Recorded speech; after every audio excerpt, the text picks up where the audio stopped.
그러니까 지금 문지환 선수의 낙하 에너지 플러스 체중 모두를 다리가 막 지탱을 하는 순간이란 거죠. 그 지지대 역할을 하고 있는 오른쪽 다리에 그대로 골키퍼가 전 체중을 실은 채 날아와 부딪혔다.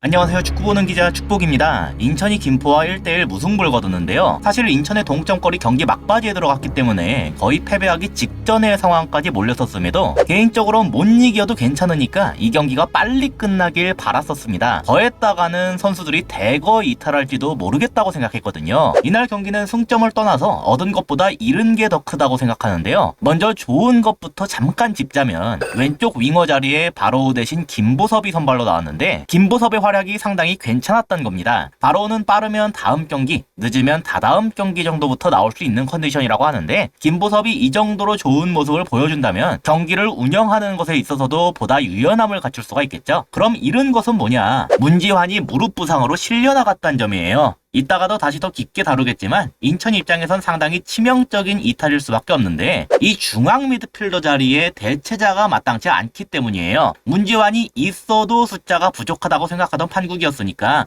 가장 치명적인 자리에 구멍이 생긴 셈이라고 할 수 있겠죠. 그 중에서도 인천의 전술을 생각해보면 공격 시에는 이런 식으로 3-3-4 형태로 바뀌는 형태인데 문지환은 보통 왼쪽 중미 역할을 맡았습니다. 그리고 이 자리를 최근에 최승구가 맡아서 뛴 적이 있었죠. 이렇게만 보면 그래도 최승구가 뛰면 되기는 하겠구나 싶을 수도 있는데 사실 가장 큰 문제는 바로 여기에요. 이명주가 맡고 있는 3미들 중 중앙에 해당하는 자리인데요. 이명주가 다친 것도 아닌데 왜 여기가 문제냐? 이 자리를 띄워줄 수라도 있는 선수가 문지환밖에 없었단 점 때문입니다. 같은 중앙 미드필더로 묶인다곤 해도 왼쪽 오른쪽에 있는 선수들과 가운데에 있는 이 선수는 역할이 상당히 다르죠. 왼쪽과 오른쪽 중미는 필요에 따라서 측면으로 빠지기도 하고 전방으로 쭉 하고 올라가는 빈도도 높은 편이지만 가운데 중미는 중앙에 딱 하고 자리를 잡고서 볼 배급의 목구멍 같은 역할을 해줘야 됩니다. 그래서 이명주를 보고 등대 같은 역할이라고 표현하기도 했고 삼국지로 치자면 제갈량 1차 북벌식이 가정 같은 느낌이라고 생각해요. 아무튼 이런 역할을 맡아본 선수가 인천에선 이명주와 문지환밖에 없습니다. 그나마 문지환도 직전에 화성전을 제외하면 한 경기 정도 뛰었는데 워낙 어려운 역할이어서 45분 만에 신진호와 바뀌었고 이 역할은 다시 이명주에게 넘어갔었어요. 따라서 이제 막 포지션을 변경한 최승구는 물론이고 김명순조차 이런 역할을 수행하긴 어렵지 않을까 하는 게 제 생각입니다. 신진호 또한 후방에서의 안정성이란 면에서는 어울리는 프로필이 아니라고 봐요. 실험을 할 수는 있겠지만 지금까지도 교체로 투입이 될 때 박승호 자리에 넣은 것을 보면 후방보다는 전방에 어울리는 프로필로 보는 게 맞다고 보거든요. 그렇다면 결국 이 자리에 이명주를 계속 갈아 넣을 수밖에 없다는 게 현실인데 이 무더운 날씨에 고참인 이명주 선수가 그렇게까지 경기를 소화할 수 있을지가 걱정이다. 그래서 인천에게 잃은 게 너무 크게 다가오는 경기였다. 그렇게 말을 할 수가 있겠습니다. 그래서 문지환의 부상 정도가 인천에게 중요하겠는데 제가 의학적 지식이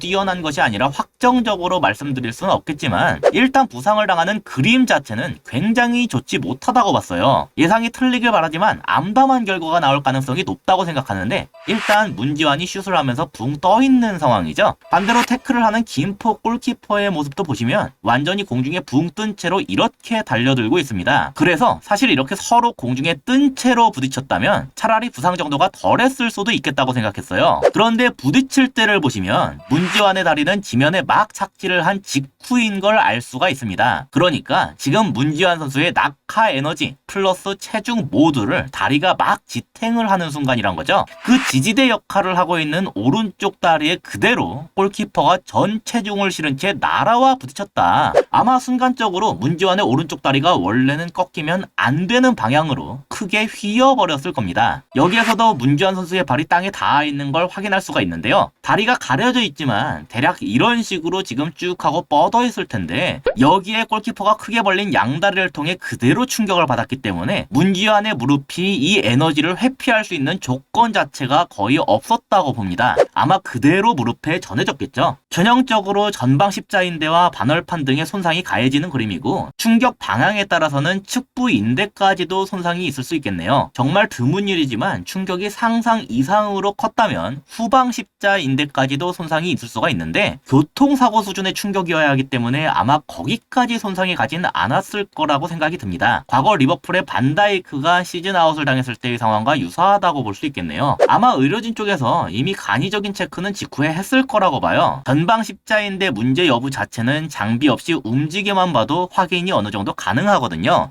이제 찍어보고 해야 정확히 어느 수준으로 손상을 입었는지를 볼 수가 있는 건데 아마 그거 체크까지 하고서 발표가 이뤄지지 않을까 싶습니다. 사실 문기환의 부상이 워낙 심각해서 그렇지 이거 이전부터 경기가 불안불안했었잖아요. 제르소 같은 경우 뒤에 뻥 뚫린 채 달리려고 하니까 목을 감기질 않나. 이 장면에서도 가슴이 꽤나 철렁했죠. 볼을 건드리긴 했지만 제르소가 쭉 하고 뻗은 디딤발에 충격이 가해졌기 때문에 잘못하면 큰 부상으로 이어질 수도 있었어요. 그나마 다행스럽게도 적이 휘감은 다리를 태클 직후에 빠르게 폈기 때문에 큰 부상으로 이어지진 않았지만 지금 제르소의 표정과 같이 상당히 아찔한 순간이었습니다. 저는 결국 심판의 책임이 상당했다고 봐요. 어느 수준 이상의 거친 플레이를 미리 경고를 통해 제어를 했다면 경기가 이 정도로 과열이 되진 않았을 거라고 생각합니다. 심판이 제대로 통제하지 않으면 뛰는 선수들은 오늘 이 정도까지도 허용이 되는구나 하고 판단을 내릴 수밖에 없거든요. 그러면 상대편도 또 그만큼 거칠어지고 그러다가 부상자가 속출한다. 윤정환 감독도 경기 후 인터뷰에서 말을 가려서 하려니 너무 힘들다 고 말하기도 했지만 사실 이 문제는 인천 유나이티드가 어떻게 할 수는 없는 부분이고 윤정환 감독 입장에선 앞으로의 경기들을 어떻게 꾸릴지에 대해서도 엄청 답답할 것 같아요.